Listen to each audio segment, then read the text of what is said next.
Maaflah pakcik, dekat syarikat Naisen ni kita tak terima warga emas untuk bekerja. Bukan pakcik yang nak kerja. Habis tu, siapa yang nak kerja? Anak pakcik. Anak pakcik. Mana dia?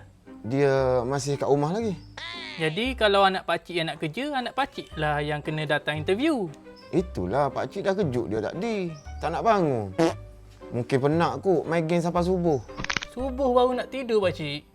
Tak boleh lah. Dekat syarikat Naisen ni, office hour pukul 8. Disiplin kena jaga. Kalau tak ada disiplin, macam mana nak kerja? Tak apalah, nanti dia kerja sini, dia jagalah disiplin. Tak boleh macam tu pakcik. Pakcik balik dulu, bagi tahu dekat anak pakcik, suruh dia datang interview besok. Barulah kita interview balik. Untuk hari ni tak dapat lah. Okey, tak apalah. Terima kasih. Okay, sama-sama. Pak Angah, buat apa kat sini? Syah, Pak Ngah datang interview untuk Wan. Habis tu dapat tak? Tak dapat. Alah, kesiannya. Tak apa. Esok suruh je Wan masuk kerja. Ya ke?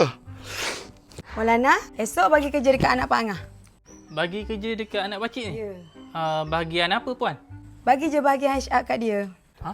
Jadi HR? Ha. Dekat syarikat Naisen ni saya seorang je puan yang kerja HR. Awak kan dah lama jadi HR. Tukar je awak jadi runner pergi hantar Naisen dekat customer. Jadi runner puan? Ya. Gaji macam mana?